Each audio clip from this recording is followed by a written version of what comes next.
നല്ല രസമുണ്ട് കാണാൻ. മതി സെൽഫി എടുത്തേ. നിന്റെ ഇപ്പോഴത്തെ കഞ്ഞി വോട്ടല്ലേ? എന്റെ ഫസ്റ്റ് വോട്ടാ. ആര് ജയിക്കുന്ന നിനക്ക് തോന്നുന്നേ? ആര് ജയിച്ചാൽ അനക്കുന്ന? എന്നാ എനിക്കൊരു ഒപ്പീനിയൻ ഇല്ലേ?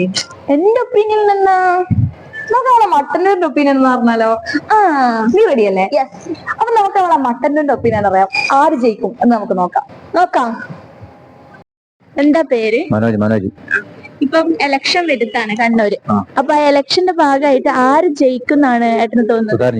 സുധാകരൻ ജയിച്ചു. എന്തുകൊണ്ടാ അങ്ങനെ പറയാൻ? മടുത്ത് ഈ ഇലക്ഷൻ അതുകൊണ്ട് ഇപ്പൊ മാറ്റം വരുമല്ലോ, ഒരു മാറ്റം വരണം. ഇപ്പൊ ഇലക്ഷൻ ഒക്കെ അല്ലേ വരുന്നത്. അപ്പൊ ഏട്ടന്റെ അഭിപ്രായത്തില് ആര് ജയിക്കും ഏട്ടന്? അത് ജനങ്ങളൊരു മനസ്സിലാക്കി വെച്ചിട്ടുണ്ട്. ആരും ജയിക്കുന്നുള്ളത് അവർ തീരുമാനിക്കണം. ആര് വന്നാലാ കുറച്ചും കൂടി നമുക്ക് നല്ലത് എന്നുള്ള അങ്ങനെ? ഏത് ഭരണമായാലും മാറി വരണം, എന്നാലേ ജനങ്ങൾക്ക് സാധാരണക്കാർക്ക് ഒരു ഗുണമുണ്ടാവും. Okay, thank you. ഏട്ടൻ മട്ടന്നൂർ വീട് ഈ മട്ടന്നൂർ ടൗൺ പരിസരത്താണ്. ഇപ്പൊ ഇലക്ഷൻ ഒക്കെ അല്ലേ വരുന്നത്. അപ്പൊ ഏട്ടന്റെ ഒപ്പീനിയനിൽ ആര് ജയിക്കും എന്നാ തോന്നുന്നത്? ഇന്നത്തെ ഈ സാഹചര്യത്തില് മട്ടന്നൂർ കണ്ണൂർ പാർലമെന്റിൽ എങ്ങനെയാ വെച്ചാല് ബാക്കിയുള്ള വോട്ടിംഗ് നിലവാരം മറ്റും വെച്ച് നോക്കുമ്പോൾ കെ സുധാകരൻ തന്നെയാണ് വീണ്ടും ജയിച്ചു പോകാൻ സാധ്യത കണ്ണൂർ പാർലമെന്റിൽ. ഇന്നത്തെ മറ്റുള്ള നിയോജകമണ്ഡലത്തിന്റെ MLA-മാരുടെ കണക്കിലും വെച്ച് നോക്കുമ്പോൾ LDF-നാണ് വോട്ടിംഗ് ശതമാനം കൂടുതലെങ്കിലും പാർലമെന്റിൽ എത്തുമ്പം അത് സുധാകരൻ തന്നെയാണ് ഇവിടുത്തെ സാധ്യത.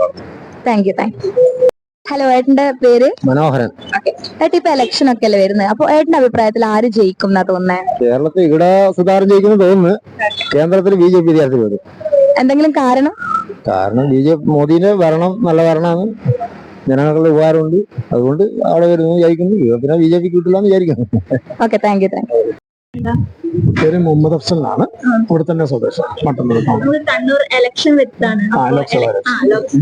അതിന്റെ ഭാഗമായിട്ട് നമ്മളെ കണ്ണൂർ ആര് ജയിക്കും എന്നാണ് തോന്നുന്നത്? ഇരു കൂട്ടർക്കും ജയസാധ്യത ഉണ്ട് എന്നുള്ളത് വ്യക്തമാണ്. പിന്നെ ഈ നിലവില് മുൻകാലങ്ങളിൽ കോൺഗ്രസ് പാർട്ടി അധികാരത്തിൽ കൂടുതൽ ഉണ്ടായിരുന്നത് കൊണ്ട് കെ സുധാകരനായിരിക്കാം ഒരു പക്ഷെ കൂടുതൽ സാധ്യത എന്നത്. പക്ഷെ അതിനകത്ത് തന്നെ ചില പടലപ്പിണക്കണങ്ങൾ ഉണ്ട് എന്ന് തോന്നുന്നു. അപ്പോൾ ഒരു പക്ഷെ അതുകൊണ്ടാണ് ഞാൻ പറഞ്ഞത് ഇരു കൂട്ടർക്കും ജയസാധ്യത വളരെ കൂടുതലാണ്. പഴയ ഒരു കാലഘട്ടമല്ലാത്തത് കൊണ്ട് മുൻകാലങ്ങളിലാണെങ്കിൽ ഉറപ്പായിട്ടും കോൺഗ്രസ് തന്നെ വരും എന്ന് പറയുന്നതാണ് ലോക്സഭാ ഇലക്ഷൻ. പക്ഷെ ഇപ്പൊ അതല്ല. ഇപ്പം ഇന്ത്യ മുന്നണി വന്നു. അപ്പൊ അതിന്റെ ഭാഗമായി ആർക്ക് വേണമെങ്കിലും വിജയിക്കാം എന്നുള്ളൊരു ഘട്ടത്തിലേക്ക് വന്നു. പിന്നെ ഇരു കൂട്ടർക്കും അവരുടേതായ ഒരു ക്വാളിറ്റി ഉണ്ടാവും, വ്യക്തിപരമായിട്ടുള്ള ക്വാളിറ്റി. അത് ആർക്കാണോ കൂടുതൽ അതും ഇതിനൊരു മുൻതൂക്കമായിട്ട് വരാം. ഓക്കെ.